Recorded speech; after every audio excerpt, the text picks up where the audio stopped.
Hello, everyone. I am back again with um, my movies that I watched for the last week. Um, some of them were eh decent. Didn't hate it, didn't love it either. Um,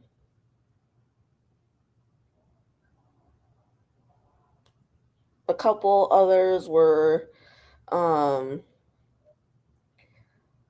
I really liked and I gave them a higher rating. And then one not so much really like it. It had potential, but there was a lot of missteps personally. Um, and that one will start off right away. So with that said, I will get right into it. So for night 12, I watched Trap by, as you can see, M. Night Shyamalan. Um, I've seen a couple of his movies, um, namely, um, oh, what's that one with the I See Dead People one? I can't remember what that one was. What that one was called. Um, I really can't remember. With Bruce Willis and I'm blanking on his name, but y'all know what that one is. If y'all remember, just put it down in the comments. But I might remember it in like 2 seconds. But that I saw that one, and then I saw oh Jesus, I'm freaking forgetting these names. Okay, I'm gonna have to look it up real quick.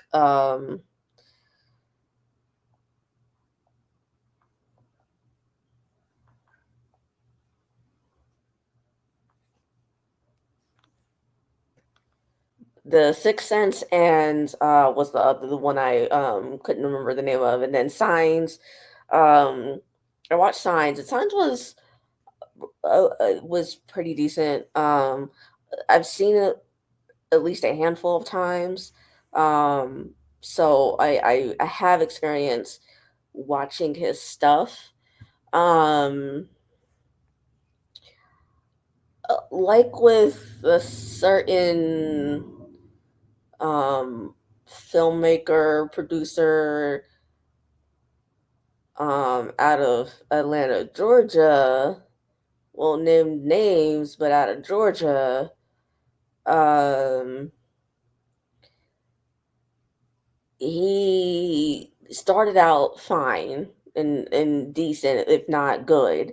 And then he ended up, just along the way, um, it hasn't been that great. And Trap was like that. So essentially, Trap is about a father taking his teen daughter to attend a pop concert, um, not realizing that they've entered um, the venue during like a dark and sinister event. That's the IMDb sort of version of what the movie's about. So I mean, if you hear me kind of reading like the script from what the movie's supposed to be about, it's because I pulled it from IMDb, by the way. But basically, it stars Josh Hartnett, Ariel Donahue, Salika Shyamalan, um, Allison Pill. It's an hour and 45 minutes, and you can watch it on Hulu with HBO Max, HBO Max specifically, and then Prime Video with HBO Max. Now, my pros for the movie is that while Josh Hartnett was a bit overacting a little bit for the first like 30 minutes or so, I did think he got better around 45 minutes in. And to be quite honest, he was the best part of the movie. Um, I think this from the second act on, it was, or maybe the third act on, or like it's just the third act in general. Sorry. It was better than the first two thirds of the movie. And this is where I kind of get into the cons because, um, well, I understand that it's supposed to be about a father and daughter going to a concert. I think they heavily showed the music um, a little bit too much. And it felt like the only reason why they were um, showing the music and putting it into the forefront is because the pop star in question is M. Night Shyamalan's daughter. And he was shoehorning her in. And personally, this is where um, being a Nepo baby hurts you more than it helps you. Unfortunately, she has a great voice. She has actually an amazing voice. The songs are great. It's just that I don't think the songs needed to be in there as much as they had been. And that's what really took away from the movie as a whole. Because, like I said, the third act actually was pretty decent, except for like one actress, and that is the pop star. Like she needed to be replaced, to be quite honest, because her acting, I'm sorry, I'm so sorry. I am so sorry, Salika, but your acting sucked. I am so sorry. That's not to say that your singing wasn't great, like I said, because it actually was really good. It's just that I'm sorry. The whole point of watching a movie is to really get into the acting and feel like you're living that character's experience and sort of empathize with them. And I am so sorry, I couldn't. It was so distracting, unfortunately, and, uh, like I said, this is where being a nepo baby detracts from y you as a whole, as opposed to adding to it, because there's plenty of nepo babies who are really great at acting and deserve to be there, despite them being nepo babies because they actually are good. But this is not one of those cases. I mean, otherwise, if this was like a musical concert or like a concert movie or something, because I think Taylor Swift has done a couple of those, and Beyonce even too. So this was like one of those like concert movies. I'd watch it. I'd actually sit through and watch it if it was something like that. But this was supposed to be like a thriller slash horror movie, and this wasn't about singing. And unfortunately, that's what it pretty much played out as for at least all of the act one, and then maybe even part of act two, um, to some extent. So, uh, eh, unfortunately, this was one of the more worst movies for me. It, I mean, and unfortunately, the rating for this would be a 2 out of 5. And the only reason why I even gave it a 2 out of 5 was because of Josh Hartnett. Because I've seen him and other stuff like Halloween H2O and The Faculty. And I've seen a couple of episodes of Penny Dreadful. Um, Not too many, but I've at least seen him in enough in that show to know that he's good. So, but yeah, it's just unfortunately, um, he's the only reason why I even gave it a 2 out of 5. If he wasn't in it, I'd probably give it a 0.5 out of 5, or even just a 0 out of 5, because this movie was not it, unfortunately. it really wasn't. But going on to Night 13, it's I watched Cobweb, where an 8-year-old boy tries to investigate the mysterious knocking sounds that are coming from inside the walls of his house, which then, unveils sort of a dark secret that his parents have kept hidden. It stars Lizzie Kaplan, Anthony Starr, Cleopatra Coleman, and Woody Norman. It's an hour and 28 minutes long, so pretty quick watch. Um, you can watch on Netflix, Prime Video with and Prime Video with the Movie Sphere Plus add-on. Never heard of Movie Sphere Plus, but might get that little look-see just to see what that's all about. But yeah, that's where you can watch it.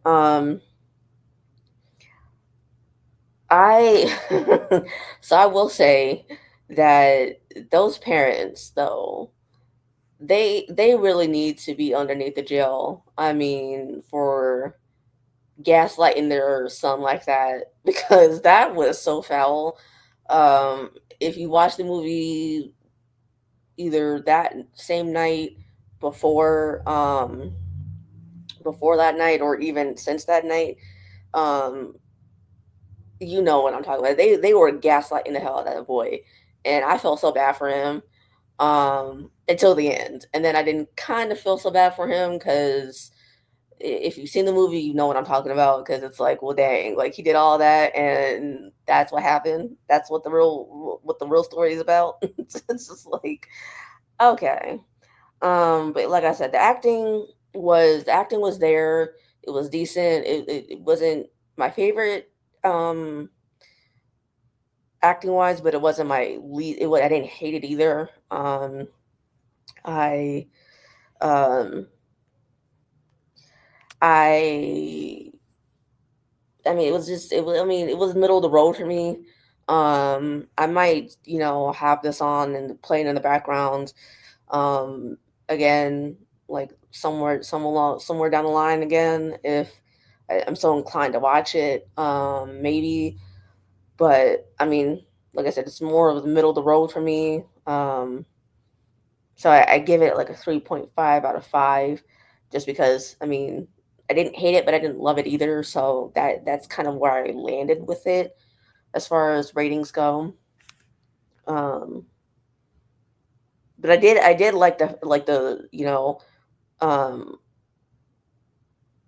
sort of twist you got, because I wasn't really expecting it. So no, and normally maybe I can pick up on that, but you know that's just something I did definitely wasn't expecting. But yeah, like I said, decent. Um, Now for night 14, I watched the Mortuary Collection. This is about an eccentric, mortician recounting several macabre and sort of fantasy like tales that he's encountered in his career. Um, Now the two actors who appear for most of the film are Eden Campbell and Clancy Brown. It's an hour and 50 minutes long, so keep that in mind. It's more on the longer side, um, and you can watch it with AMC Plus, Apple TV, and Paramount Video with AMC Plus, Shutter, Prime Video, and Apple TV with Shutter, Philo, and Hoopla. Um, and personally, um, this is like a cross between Are You Afraid of the Dark, Goosebumps, let me see, Scary Stories to Tell in the Dark, and a children's version. Keep in mind, children's version of Tales from the Crypt. Um, Now, since I said that the mortician was recounting, stories from his career throughout his career, I will state that there are 4 stories. And they're about maybe 15 to maybe 20 minutes, somewhere like a range between 15 and 20 minutes, a story, with like sort of um, in between um, parts with the two main characters, that last me about 5 minutes each. Um, except for at the end, which is like about 20, 30 minutes. So the last 20, 30 minutes make up just the two main characters. But just keep that in mind. That's why it's almost 2 hours. It's because of the story specifically lasting anywhere from like 15 to 20 minutes. Um, it is a bit graphic, so I wouldn't really suggest watching this with your kids, if they're under, say, maybe the ages of 15, 16, 14, 15, or 16. Um, I don't want to recommend your, like, if the kid is under like that age and they might be able to handle it. So I would suggest parents watching this film first and then seeing if you would be okay with your child watching this movie. Um, Despite the fact I was getting, more children's shows, um, children's show vibes from it than anything else. And that's because of the fact that it's a bit graphic. Um, so yeah, that's why I would recommend that parents, at the very least, if you think your child can handle it, or can't, if you think maybe, but if you don't mind showing this to your kids, even though it's a little graphic.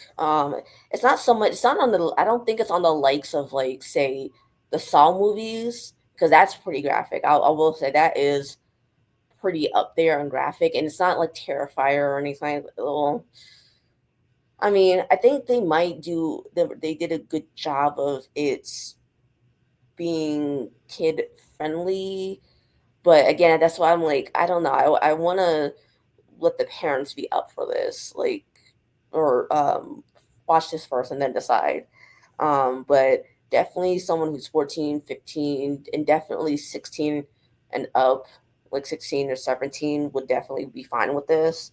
Um, but under 14, I don't want to recommend it really. I did like the twist at the end. That's like the one pro that I did like about it, that I did like the twist at the end that I definitely wasn't expecting. Maybe that was because I wasn't um, really like, I might have had a little bias because I saw this character, and I just assumed that, you know they wouldn't have done this. But yeah, I mean, for me, I think this is a 4 out of 5. Um, I think some parts of it were a little hokey, and they could have, you know, tightened it up a little bit. But like I said, this gave off, um, kid show vibes, so I can't really knock it too much for that. But that's why I gave it such a high thing, is because I did like it, and how it was giving me, goosebumps, and Are You Afraid of the Dark, and all that stuff. So now, moving along to out tonight's 15, which is Out of Darkness. This one is about a sort of tribe of people in the old Stone Age, who are looking for, like, they're traveling to find a new place to live, and along the way, they encounter um, something that's hunting them, um, or so it seems. And they're having come together even more um to try to fight and live to see another day. This stars, I believe it's Iola Evans, Arnold Luning, Rosebud Malarkey, Tyrell Malonga. I hope I pronounced this first name right. I'm not sure if it's Chucky or Chucky. Modu, Luna Mwezi, and Sophia Oakley Green. It's an hour and 28 minutes, so I'll wait for that to say that. But where you can watch is Paramount Plus with the Showtime add-on specifically, Prime Video and the Roku channel with Paramount add-on or Paramount Plus add-on, and then Fubo, and Canopy.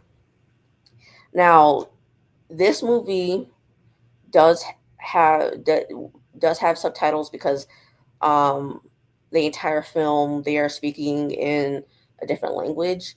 I believe IMDb said that they're speaking Aboriginal, um, and I assume that the reason why they spoke in at least in Aboriginal or like say a different language is because I don't know 100% if we know what specifically they were speaking um, in that time period. So they um, chose Aboriginal because I think maybe that's could be the closest that they could get without completely making up a different language themselves.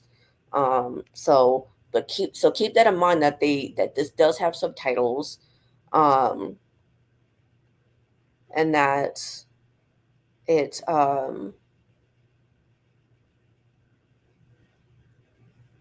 that you will have to pay attention and focus your time and energy on what they're saying, like focusing your eyes on the screen because otherwise you'll miss it, like what they're saying and all that. So, but with that said, I definitely did like this.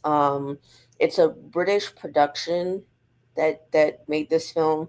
Um, it is definitely different. I usually don't watch period piece movies. At least not that much. I tend to watch more period piece TV shows than movies. Um, to be honest, I think I've only watched like a handful of period piece movies. Um, Schindler's List being one of them, which I have a DVD for, and Stargate. Uh, let's see, I think the Sherlock Holmes movies would be considered the ones with Robert Downey Jr. I should say those are I would consider period piece movies. So yeah, it's not really an well Hercules too because that's fantasy and period piece, but yeah, this usually it's not really period piece movies that I tend to watch because I mean I'm more of a when it comes to movies I'm more of a fantasy um slash action movie person myself, but now TV shows are a whole different story. Um, but with that said, I think this was really good, and I think they did a good job of um,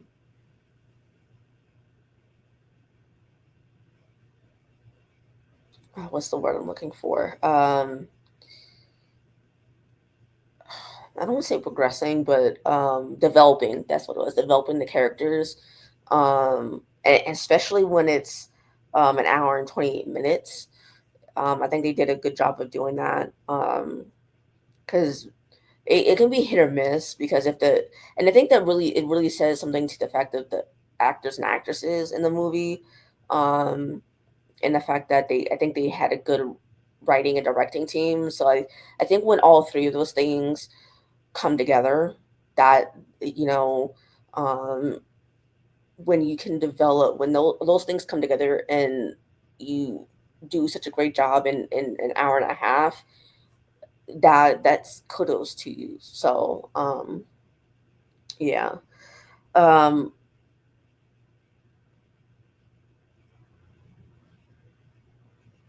I initially gave this a 4 out of 5, but I think I might give this a 4.5 out of 5 now. Um,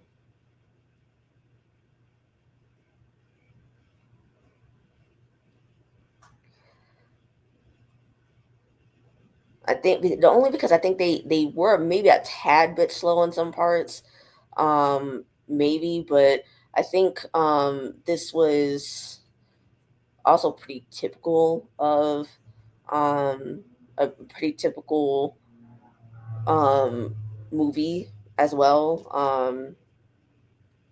Considering what the outcome tends to be, but I think that's the only reason why I took off half a point. But um, okay. So night 16 is was White Noise. So basically, it's about uh Michael Keaton, his character, because he's the main character in this, he who happens to be an architect, he desires to speak to his wife, his late wife from beyond the grave, and it ends up becoming an obsession that has supernatural repercussions. Um, so, like I said, it stars Michael Keaton, Deborah Kara Unger, Ian McNeice, Chandra West, Sarah Strange, and Nicholas Elia. I'm not sure how to pronounce the last name, but it's an hour and 41 minutes. So a little bit longer than typical.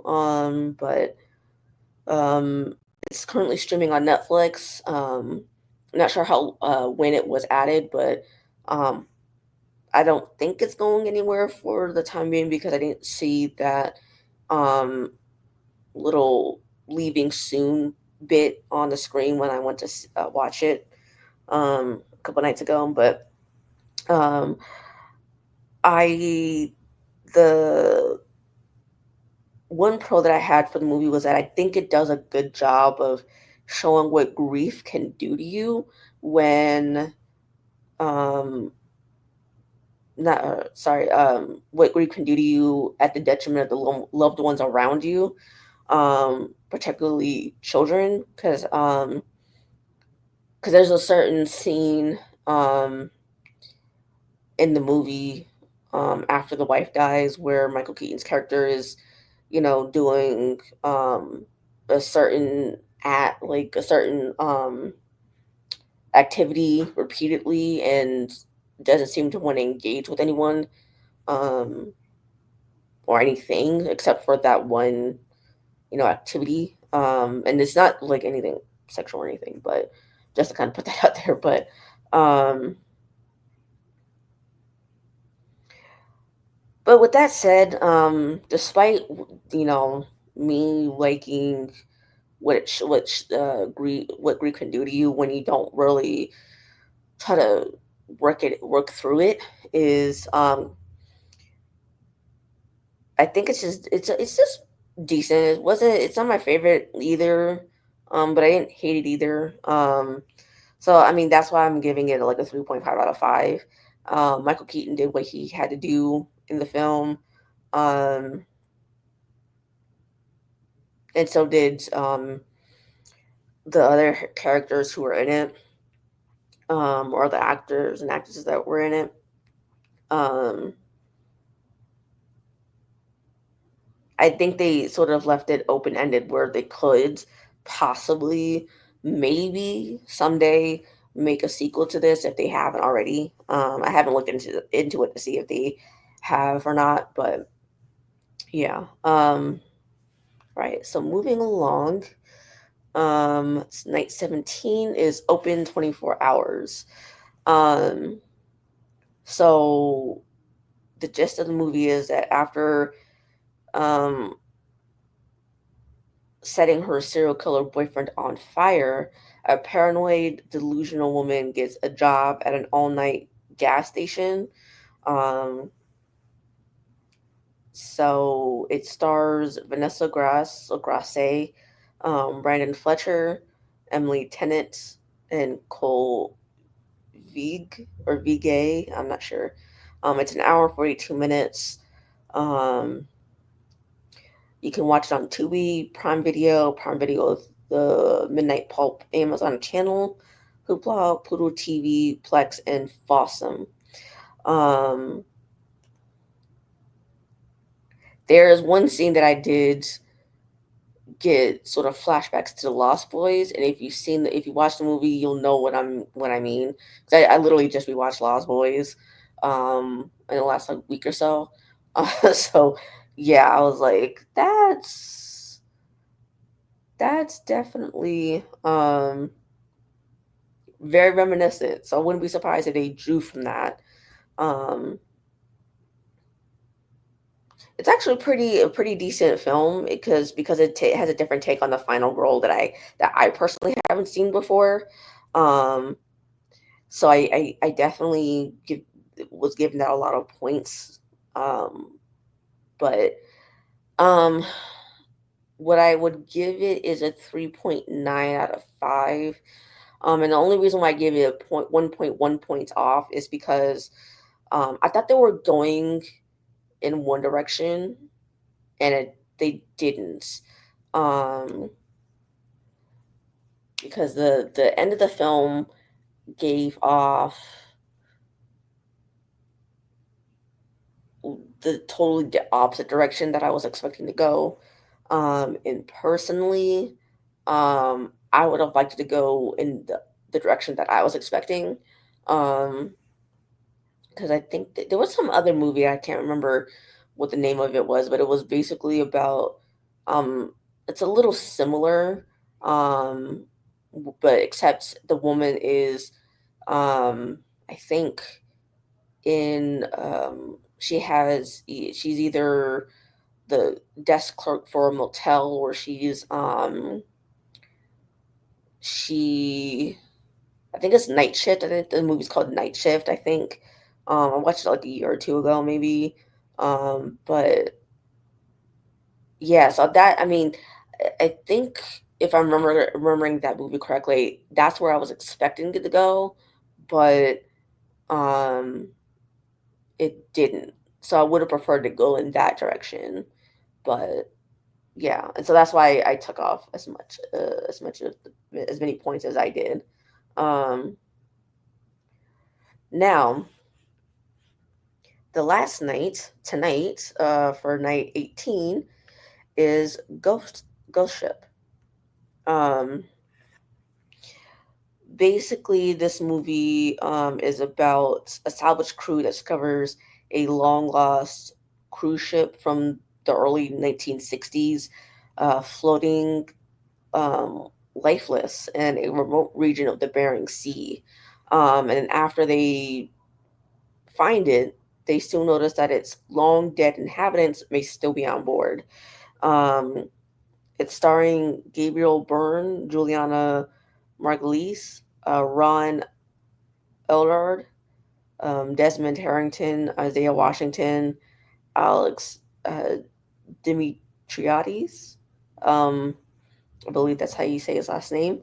Carl Urban, and a young Emily Browning. And I say young just because um, this came out, this was filmed and came out in 2002. So that's the only reason why I say young, because this was like well before her, where she started picking up steam. Um, this is now in 31 minutes, so a pretty quick watch. I own the movie personally, so I didn't necessarily watch it on these platforms, but you can watch it on AMC, Prime Video, and the Roku channel, subs, I think, with AMC Plus, and on Philo. Um, I think the actors did a fantastic job. I think the visuals, for the most part, was really pretty good. Except for maybe the CGI, which was my only gripe with it, is that it's like on the I just now noticed it today, that the CGI was pretty hokey, and given that this is like 2002, I mean, what can you really expect? But I think it was pretty good. Otherwise, like the visuals were pretty good. Um, I think they did a pretty good job of trying to develop the characters amongst each other because this is, like I said, a salvage crew. So they, salvage boats, whether on the ocean floor or um, that have something wrong with them that they could be on the ocean floor in a short period of time. Um, so um, I like that little Italian song at the beginning that they kind of remixed towards the end, in the third act. I like that little song. So, but yeah, I mean, I watched this since I was, a kid, so this might be more nostalgia coming into play with this rating, but um, a 4.8 out of 5. And the only reason why I took off zero point 0.2 points is because of the CGI that I noticed tonight. But otherwise, I mean, I think they all showed up and did what they had to do for this movie. I mean, I don't really have too much to say in regards to anything bad about this movie, but you know, um, those were my 7 movies that I watched for the week. So, yeah, I mean, let me know what you guys thought of each movie, if you or any of the movies that you may have watched, that I watched this week. And as always, please like, share, subscribe, and I will see you guys next week. Bye.